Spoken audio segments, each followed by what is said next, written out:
العلم يحتاج أن تفني كل شيء في سبيله، وبعد أن تفني كل أوقات من أوقاتك، وتفني في سبيله كل مؤهلة من مؤهلاتك، وربما تجد قطرات من العلم من هذا البحر لا متناهي كثيرا طيبا،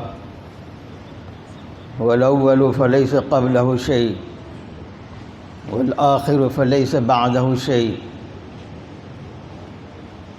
والظاهر فليس فوقه شيء، والباطن فليس دونه شيء.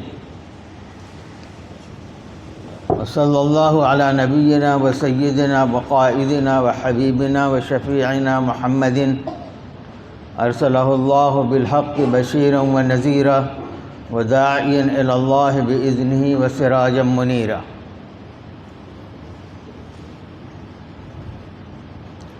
حضرات الأساتذة الأكارم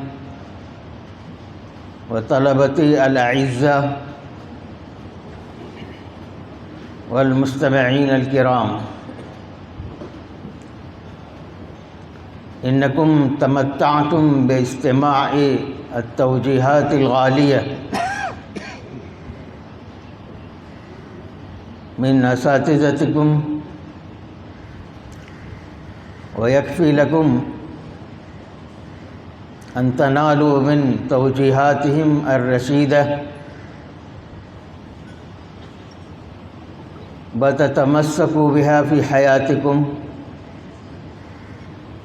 فسترون ثمارا يانعة في حياتكم في المستقبل. إن الله سبحانه وتعالى أقسم بالنون والقلم وما يسطرون، ما أنت بنعمة ربك بمجنون، وإنك لأجرا غير ممنون، وإنك لعلى خلق عظيم. قالوا أقسم الله بالقلم مطلقا، وما يسطرون على الإطلاق كذلك. وقيل القلم هو القلم الذي خلقه الله قبل خلق هذا الكون من السماوات والأرض، وقال له اكتب، فقال ماذا أكتب؟ فقال اكتب مقادير الناس. نحن نعني هناك القلم مطلقا، وما يسطرون مطلقا، وما يسطرون فهي الكتب. أقسم بالله سبحانه وتعالى بالقلم وبالأداة التي يكتب بها، والذي يكتب بها وهو الكتاب على كل حال، والكتاب كذلك مطلقا، ويمكن أن يدخل فيه الكتاب هذا القرآن الكريم، لأن الملائكة كانوا يكتبون. والمقسم عليه هو إنك لأجرا غير ممنون، إن لك لأجرا غير ممنون، وإنك لعلى خلق عظيم. المشركون كانوا يتهمون النبي صلى الله عليه وسلم بكونه مجنونا، فأقسم الله ورد هؤلاء المتهمين القائلين بجنون رسول الله صلى الله عليه وسلم: ما أنت بنعمة ربك بمجنون. والنعمة هي الرسالة والنبوة، ومن أوتي الرسالة والنبوة فلن يكون أبدا مجنونا. وإنك لعلى خلق عظيم. على هذا للارتفاع والعلو، على هذا للارتفاع والعلو، إنك على مرتبة عالية من الأخلاق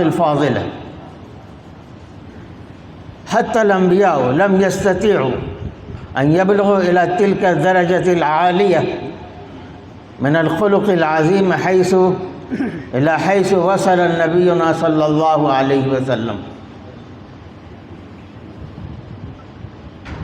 هؤلاء إخوة يوسف حينما اعترفوا بذنوبهم أمام أخيه سيدنا يوسف، وقال لهم في النهاية: لا تثريب عليكم اليوم. وقال النبي صلى الله عليه وسلم بعد أن تم فتح مكة في مكة المكرمة في السنة 8 من الهجرة،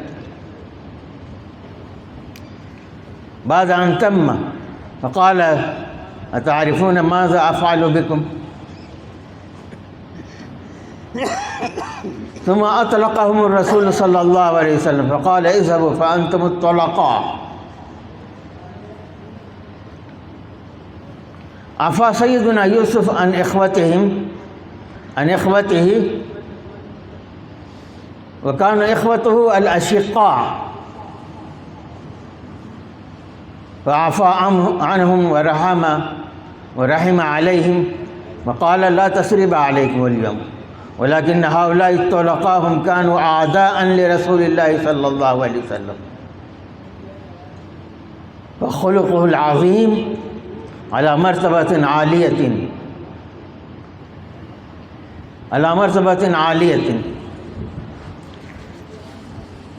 فالقسم هناك بالقلم وبالكتاب، والمقسم عليه هو: إنك لعلى خلق عظيم. بينهما ربط وشيج وعلاقة عميقة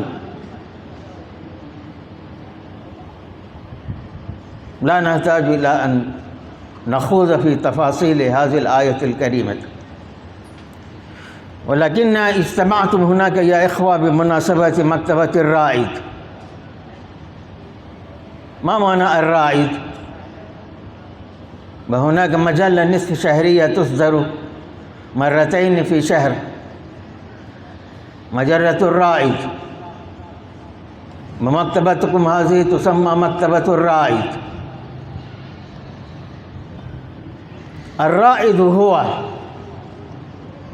الرجل المعتمد الذي يختارونه أصحاب القبائل حينما ينفذون الماء حيث يكونون ويسكنون، ويحتاجون إلى أن ينتقلوا من هذا المكان إلى مكان آخر. ومجموعة من القبائل هذه كلها لا ترحل مباشرة، وإنما كانوا يختارون رجلا منهم يكون رائدا، أي يبحث عن أماكن الماء وأماكن مساقط الماء، ويأتي بالخبر إلينا، ثم نحن ننتقل كلنا جميعا إلى هذا الماء. وهذا هو الرائد، والرائد لا يكذب على أهله.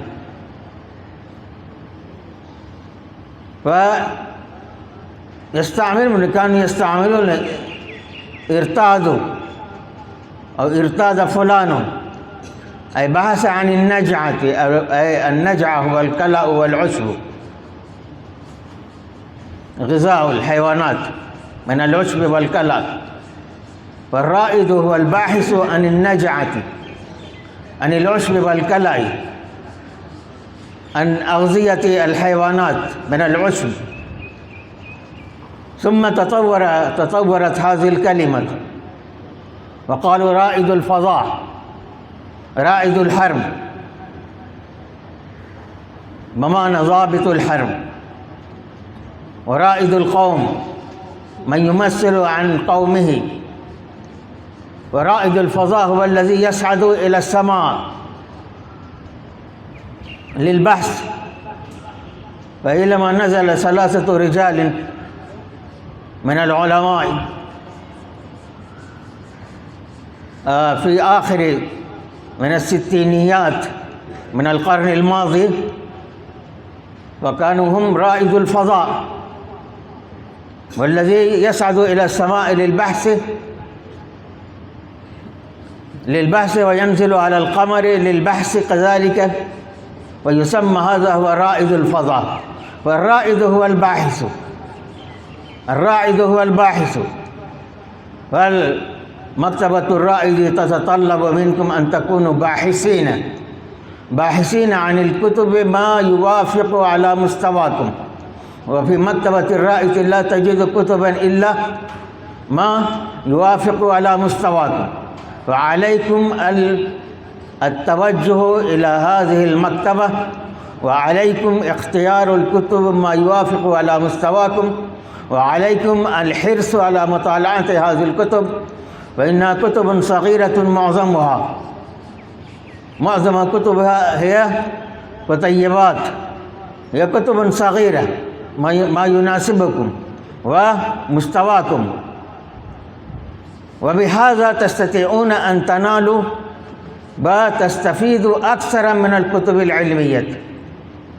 الكتب العلمية لها مرحلة أخرى، مرحلة أخيرة، بل هي مرحلة أخيرة من المطالعات. ولا بد يا إخوان أن يكون حرصكم دائما كما سمعتم الآن، أن يكون حرصكم دائما على مطالعة الكتب والانكباب على الكتب.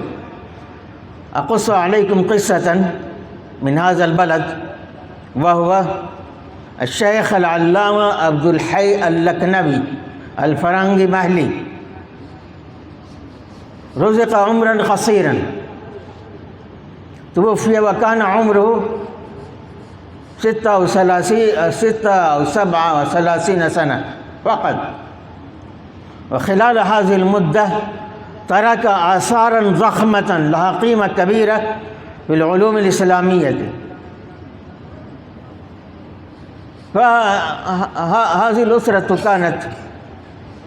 كان أفرادها يعيشون عيشة الأغنياء، عيشة الأمراء، ما كانوا نوابين، ولكن كانوا يعيشون، كانت حياتهم كحياة النواب.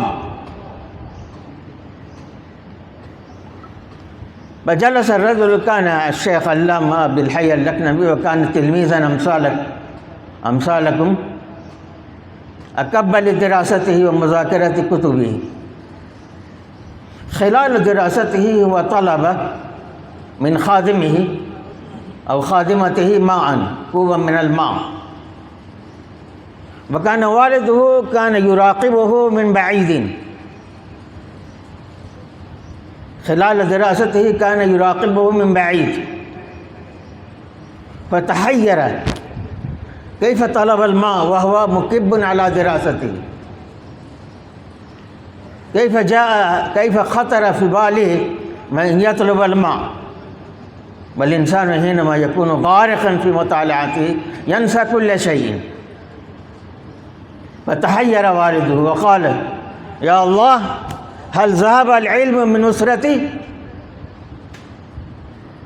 تأسف على حال ولدي، فطلب أولا الخادم وقال له: بدل أن توطي الماء لابد أن تلقي الغاز ما يسمى كيروسين. ألقي الغاز في الكأس وضع أمامه. فالخادم ألقى الغاز في الكأس وذهب به ووضع أمامه ولم يخبره.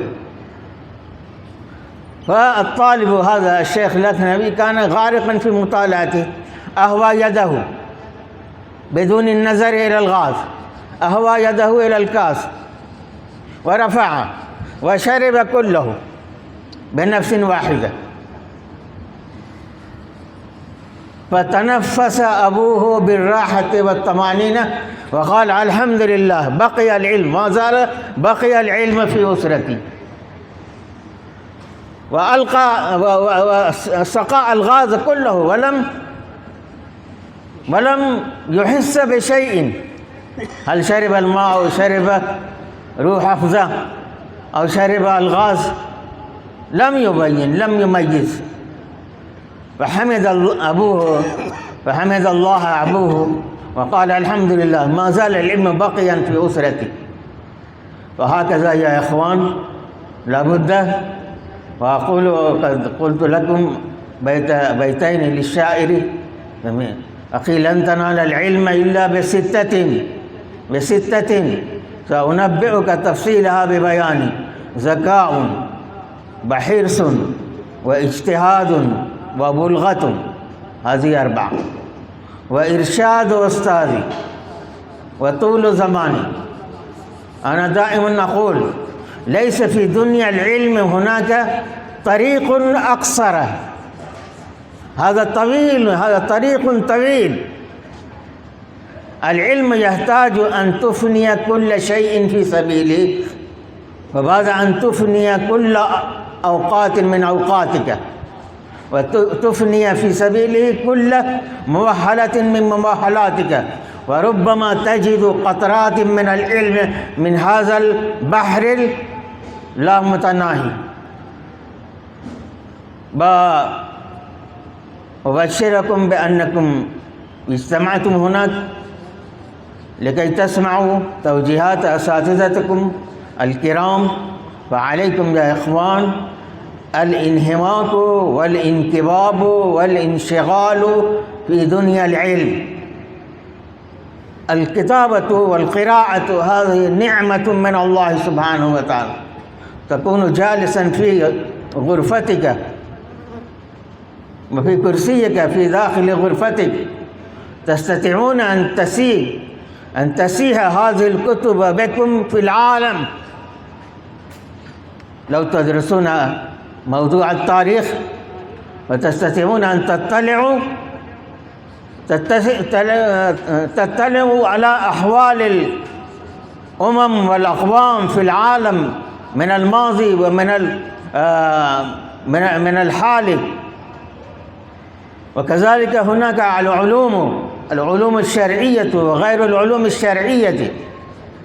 فأي مادة تأخذونها ولو تريدون أن تفوا حق هذه المادة لا يمكن في هذا الزمان، لأن العلم قد تفرع إلى أغصان كثيرة جدا، لا يستطيع الإنسان أن يحيط هذه العلوم. وقد وهبنا الله سبحانه وتعالى هذا الكتاب، ذلك الكتاب لا ريب فيه. وعلينا أن نهتم بالكتب، نهتم بهذا الكتاب العظيم، هذا الكتاب الرباني الذي جعله الله سبحانه وتعالى منهجا لحياتنا ودستورا لدنيانا. ثم بعد ذلك لو نجد فرصة فعلينا أن نأخذ العلوم ما نشاء. ودنيا العلوم هذه أكثر من البحار 7 في العالم. وأكتفي بهذا القدر وأشكركم، وخاصة أشكر أساتذتكم الميامين الجالسين أمامنا. ونكتفي بهذا القدر، والسلام عليكم ورحمة الله وبركاته.